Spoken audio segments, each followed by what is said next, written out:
Good morning. ನಮಸ್ಕಾರ ಸ್ನೇಹಿತರೆ, ನಿಮಗೆಲ್ಲ ಪೃಥ್ವಿರಾಜ್ ಇಂಗ್ಲಿಷ್ ಅಕಾಡೆಮಿಗೆ ಸ್ವಾಗತ.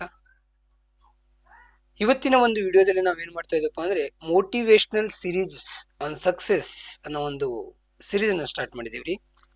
ಅದರಲ್ಲಿ ಇತ್ತಿತ್ತಲಾಗಿ ನಾನು ಓದಿದಂತ ಒಂದು ಪುಸ್ತಕದ ಹೆಸರು rich dad and poor dad.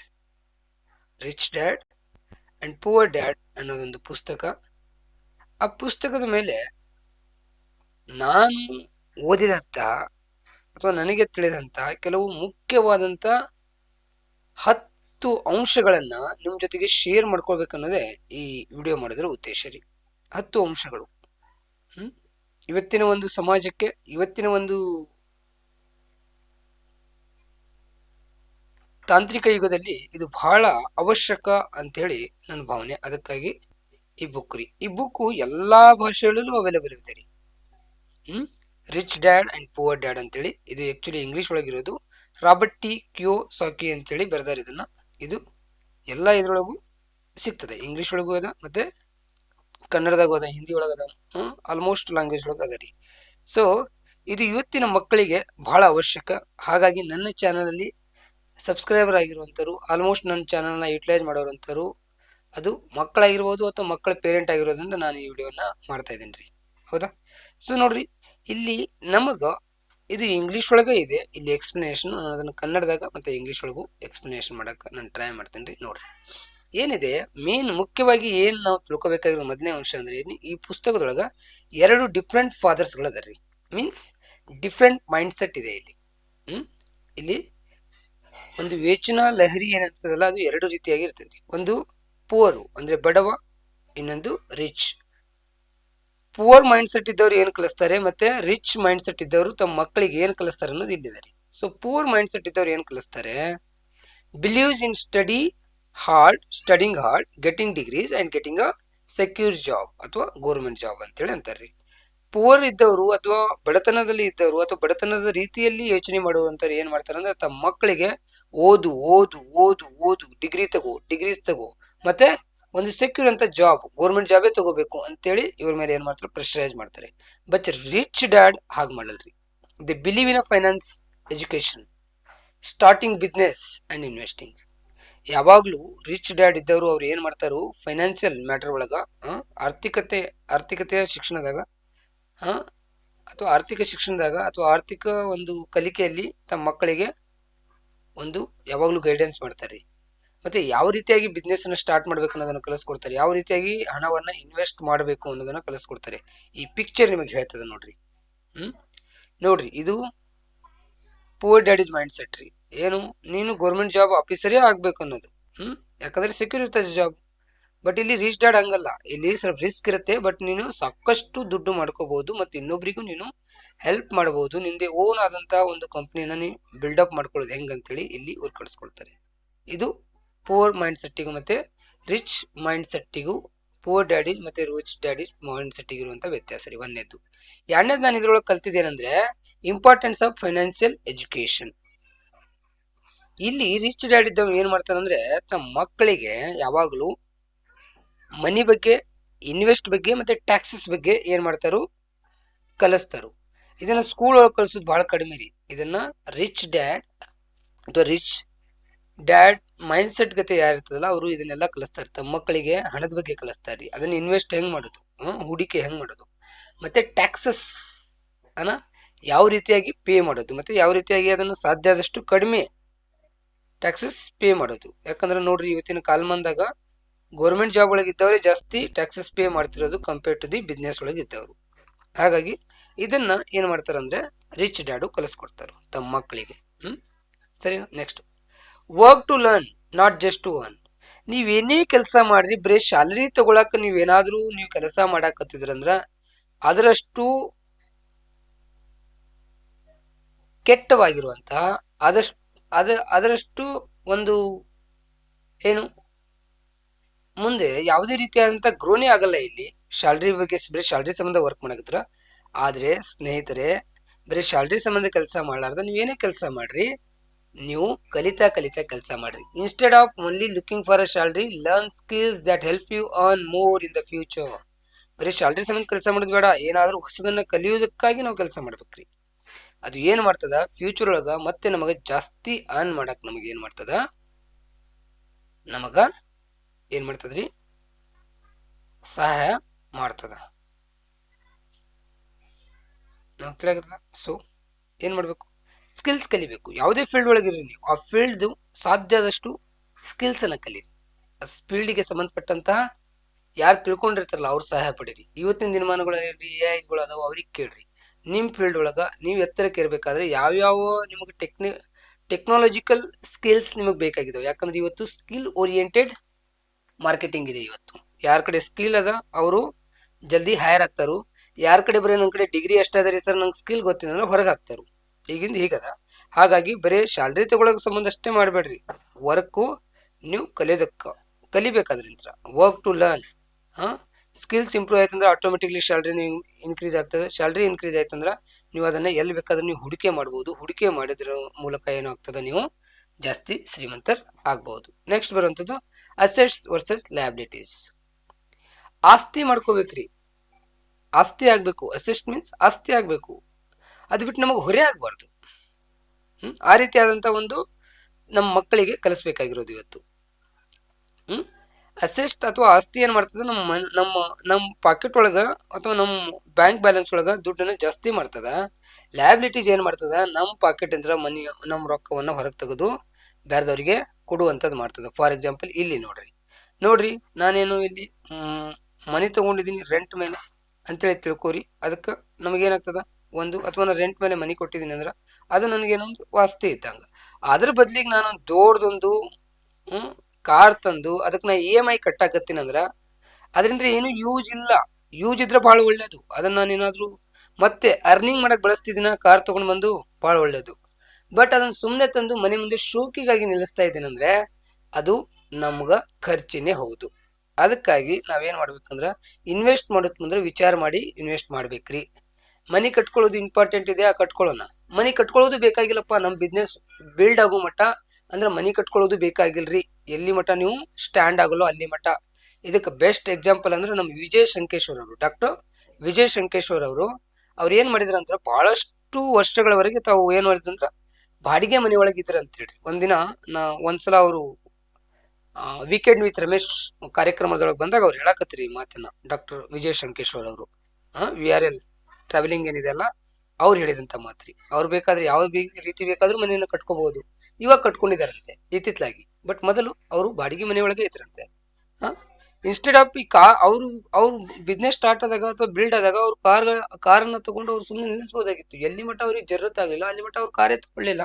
ಅದ್ರ ಬದಲಿಗೆ ಏನ್ ಮಾಡಿದ್ರು, ಟ್ರಕ್ ತಗೊಂಡ್ರು, ಲಾರಿ ತಗೊಂಡ್ರು. ಇವತ್ತು ದೊಡ್ಡ ಒಂದು ಸಂಸ್ಥೆನೆ ಕಟ್ಟಿದ್ದಾರೆ. ಎಷ್ಟೋ ಜನರಿಗೆ ಅವರು ಏನ್ ಮಾಡ್ತಿದ್ದಾರೆ ಅಂದ್ರೆ ಉದ್ಯೋಗ ಕೊಡ್ತಿದ್ದಾರೆ. ಯಾರು, ಡಾಕ್ಟರ್ ವಿಜಯ್ ಶಂಕೇಶ್ವರ್ ಅವರು. Okay, next money mindset, risk versus safety. Poor dad ಇದ್ದವ್ ಯಾವಾಗ್ಲೂ ಹೆದರ್ತಿರ್ತಾನ್ರಿ ಮನಿ ಕಳ್ಕೋಬಹುದು ಅಂತೇಳಿ. ಅದಕ್ಕೆ ಅವ್ ಯಾವಾಗ್ಲೂ ಏನ್ ಮಾಡ್ತಾರು, ರಿಸ್ಕ್ ಅನ್ನ ಅವಾಯ್ಡ್ ಮಾಡ್ತಾರೆ. ಬಟ್ ರಿಚ್ ಡ್ಯಾಡ್ ಹಾಗಲ್ಲ, ಕ್ಯಾಲ್ಕುಲೇಟೆಡ್ ರಿಸ್ಕ್ ಅನ್ನ ತಗೋತಾರ್ರಿ. ಮನಿಯನ್ನ ಹೆಂಗೆ ಗ್ರೋತ್ ಮಾಡ್ಕೊಳ್ಳೋದು ಅಂತೇಳಿ ಕಲಿಸ್ಕೊಡ್ತಾರು.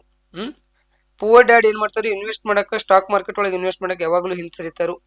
ಆದ್ರೆ ರಿಚ್ ಡ್ಯಾಡ್ ಹಾಗಲ್ಲ, ಅವರು ಮಾರ್ಕೆಟ್ ಬಗ್ಗೆ ಸ್ಟಡಿ ಮಾಡ್ತಾರು, ಇನ್ವೆಸ್ಟ್ ಬಗ್ಗೆ ಸ್ಟಡಿ ಮಾಡ್ತಾರು. ಸ್ಮಾಲ್ ಅಮೌಂಟ್ಸ್ ಅನ್ನ ಏನ್ ಮಾಡ್ತಾರು, ಸ್ಟಾಕ್ ಮಾರ್ಕೆಟ್ ಒಳಗ ಇನ್ವೆಸ್ಟ್ ಮಾಡ್ತಾರು. ಅದರಿಂದ ಹಣವನ್ನ ಗಳಿಸ್ಕೊತಾರು. ಅದನ್ನು ತಮ್ಮ ಮಕ್ಕಳಿಗೆ ಅವರು ಕಲಿಸ್ಕೊಡ್ತಾರೆ. ಹೌದಾ? ಸರಿ, ನೆಕ್ಸ್ಟ್ ಆರನೇದೇನ್ರಿ, make money work for you. Money ಯಾವಾಗ್ಲೂ ನಮ್ ಸಲುವಾಗಿ ಕೆಲಸ ಮಾಡ್ಬೇಕ್ರಿ. Don't depend on only a salary, build income streams that pay you even when you sleep. ಅಂದ್ರ ಬರೀ ಸ್ಯಾಲರಿ ಮೇಲೆ ಅಷ್ಟೇ ಡಿಪೆಂಡ್ ಆಗ್ಬೇಡ್ರಿ. ಬೇರೆ ಬೇರೆ ಒಂದು ಮೂಲಗಳನ್ನ, ಅರ್ನಿಂಗ್ ಮೂಲವನ್ನ ಏನ್ ಮಾಡ್ರಿ, ತೆಗಿರಿ, ಹೆಕ್ರಿ.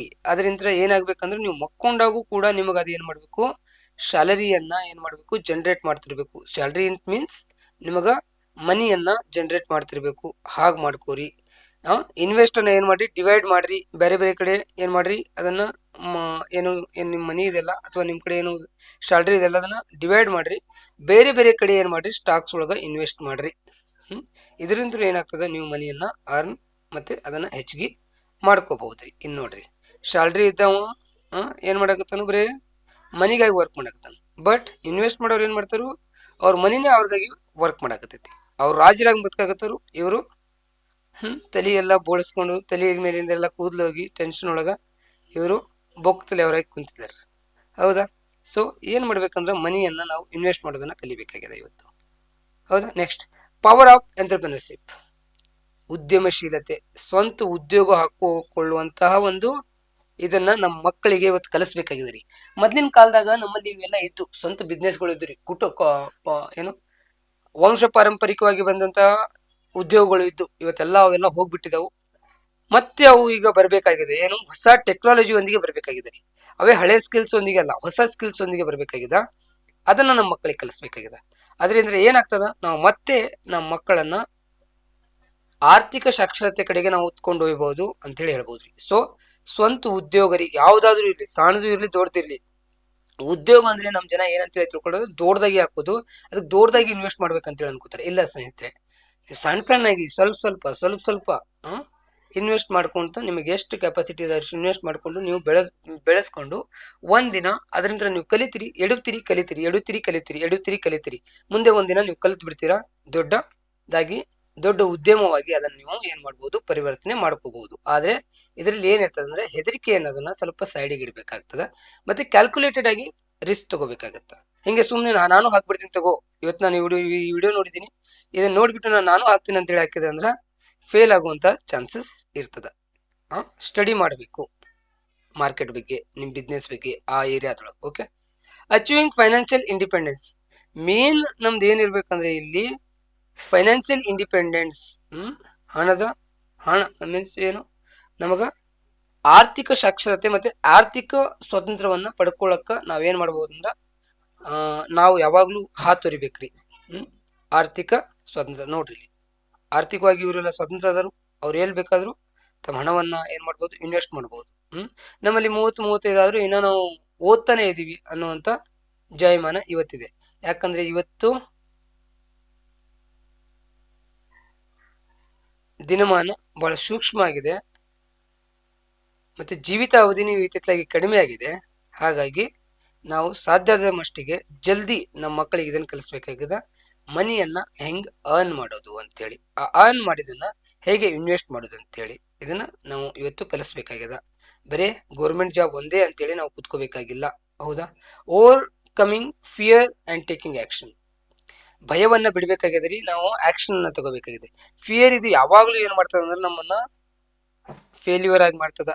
ಬಟ್ ರಿಚ್ ಡ್ಯಾಡ್ ಹಾಗೆ ಮಾಡಲ್ಲ. ರಿಚ್ ಡ್ಯಾಡ್ ಯಾವಾಗ್ಲೂ ಟೀಚ್ ಮಾಡ್ತದ, ಲರ್ನ್ ಫ್ರಮ್ ದಿ ಮಿಸ್ಟೇಕ್ ಮಾಡಕ್ ಬಿಡ್ಬೇಕ್ರಿ.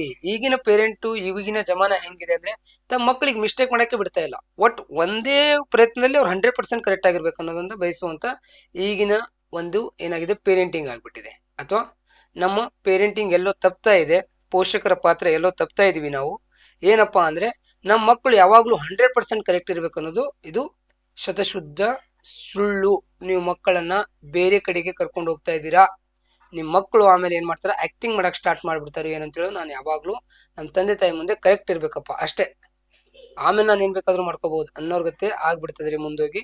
ಸೊ ಪ್ಲೀಸ್ ನೀವೇನ್ ಮಾಡ್ರಿ, ನಿಮ್ ಮಕ್ಕಳನ್ನ ಮಾಡ್ಲಿ ಮಿಸ್ಟೇಕು, ಆ ಮಿಸ್ಟೇಕ್ ಅಂದ್ರೆ ಅವ್ರು ಕಲಿತಾರ. ಅದ್ರ ಸಣ್ಣ ಮಿಸ್ಟೇಕ್ ಇರ್ಲಿ, ದೊಡ್ಡ ಬೇಡ, ಅದನ್ನ ಸ್ವಲ್ಪ ನೀವು ಕಾಳಜಿ ವಹಿಸ್ಕೊರಿ ಅಷ್ಟೇ. ಹೌದಾ? Next, continuous learning. ಯಾವಾಗ್ಲೂ ನಾವು ಈ ರಿಚ್ ಡ್ಯಾಡ್ ಇರೋದು ಅವ್ರು ಏನ್ ಮಾಡ್ತಾರೆ ಅಂದ್ರೆ ಯಾವಾಗ್ಲೂ ಕಂಟಿನ್ಯೂಸ್ ಲರ್ನಿಂಗ್ ಅನ್ನ ಕಲಿಸ್ಕೊಡ್ತಾರೆ. ಎಷ್ಟು ಜನ ಇವತ್ತು ಗೌರ್ಮೆಂಟ್ ಜಾಬ್ ಒಳಗಿದ್ದವ್ರು, ಎಷ್ಟು ಜನ ಇವತ್ತು ಮತ್ತೆ ಮುಂದೆ ಓದ್ತಾ ಇದಾರಪ್ಪ, ಎಷ್ಟು ಜನ ಇವತ್ತು ಹೊಸ ಸ್ಕಿಲ್ಸ್ ನ ಅವ್ರು ಕಲಿತಿದ್ದಾರೆ? ಇಲ್ಲ. ಅದೇ ರಿಚ್ ಡ್ಯಾಡ್ ಅವ್ರ ಮಕ್ಕಳಿಗೆ ಬಿಸ್ನೆಸ್ ಒಳಗಿದ್ದಾಗ ಯಾವ ರೀತಿಯಾಗಿ ಹೊಸ ಒಂದು ಬುಕ್ಸ್ ಗಳನ್ನ ಓದುದಾಗ್ಲಿ, ವರ್ಕ್ಶಾಪ್ ಒಳಗ ಒಂದು ಏನು ತಾವು ಪಾರ್ಟಿಸಿಪೇಟ್ ಮಾಡೋದಾಗ್ಲಿ, ಇದ್ರ ಮೂಲಕ ಏನಾಗ್ತದೆ, ಹೊಸ ಸ್ಕಿಲ್ಸ್ ಅನ್ನ ಅವ್ರು ಕಲಿತಾರೆ. ಹೊಸ ಸ್ಕಿಲ್ಸ್ ಅನ್ನ ಕಲಿಯೋದ್ರ ಮೂಲಕ ಅವ್ರು ಅಪ್ಗ್ರೇಡ್ ಆಗ್ತಾರೆ.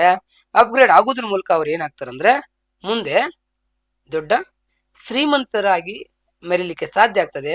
ಮತ್ತೆ ತಮ್ಮೊಂದಿಗೆ ಇರ್ತಕ್ಕಂತ ಹತ್ತಾರು ಜನರಿಗೆ, ಸಾವಿರಾರು ಜನರಿಗೆ, ನೂರಾರು ಜನರಿಗೆ ಅವ್ರು ಏನ್ ಮಾಡ್ತಾರೆ, ಕೆಲಸ ಕೊಡುವಂತ ಒಂದು ಉದ್ಯಮಶೀಲರಾಗಿ ಬೆಳಿತಾರೆ.